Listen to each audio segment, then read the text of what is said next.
Kim and Perlin. Our verse for today is in Luke chapter 9, verse 21 to 25. Jesus strictly warned them not to tell this to anyone. And he said, "The Son of Man must suffer many things and be rejected by the elders, the chief priests, and the teachers of the law. And he must be killed, and on the third day be raised to life." Then he said to them all, "Whoever wants to be my disciple must deny themselves and take up their cross daily and follow me. For those who wants to save their life will lose it, but whoever loses their life from you will save it. What good is it for someone to gain the whole world and yet lose or forfeit their very self?" Ano daw? Kapag mag-sacrifice ka daw, man, tutulungan ka daw ni Lord. Kung nag-sacrifice ka, tutulungan ka ni Lord. Ano ba? Wala. Ikaw, ate. I-ano daw po natin si Lord, i-follow daw po natin siya. I-follow natin siya. Mm.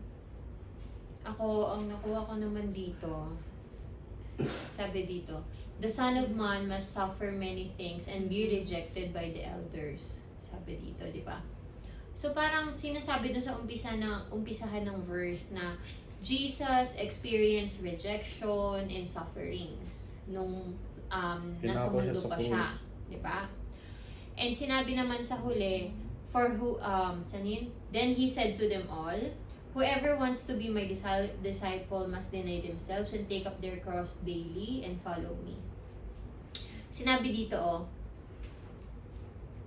must deny themselves and take up their cross daily. Totoo yan. Kasi if you follow the Lord, or if you wanna follow the Lord and really have an intimate relationship with Him, tawag nito, ano talaga yun you would deny yourself. Kasi hindi ka magiging Christ-like kung ang gusto mo is Jenalyn-like. Diba? Kung ang gusto mong masunod is yung gusto mo sa buhay. Diba?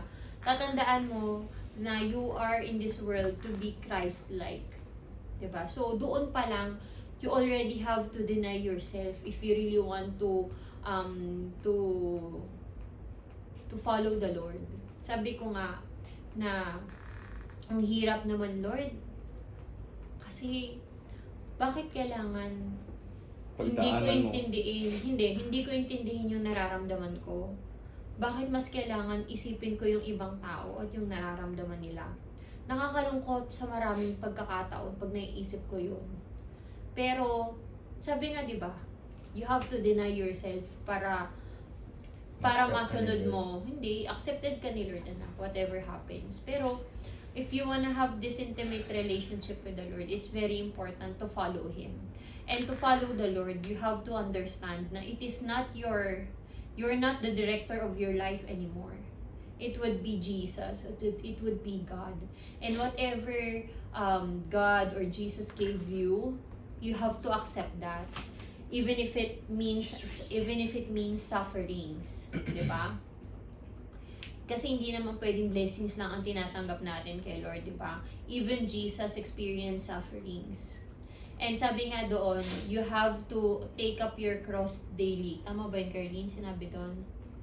And totoo yun. It's a decision every day to follow Jesus. It's a decision every day to take up your cross and live your life.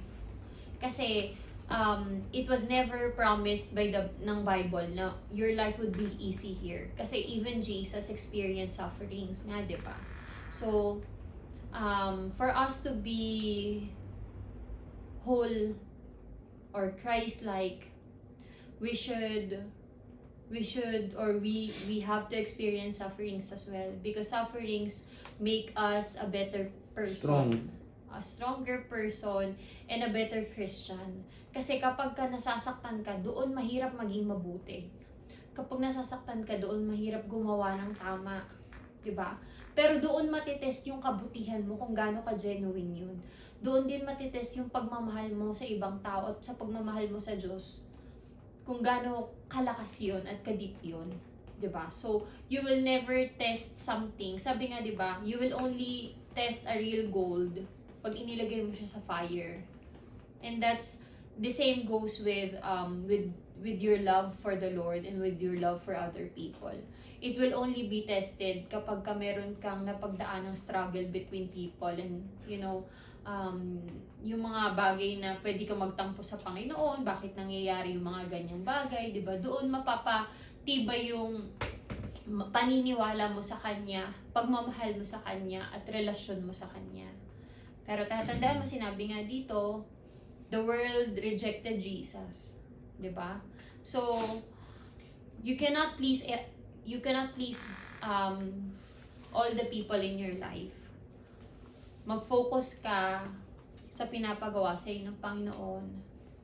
At hanggat andyan ang Panginoon para sa iyo, He should be enough for you to move on with your life. 'Di ba?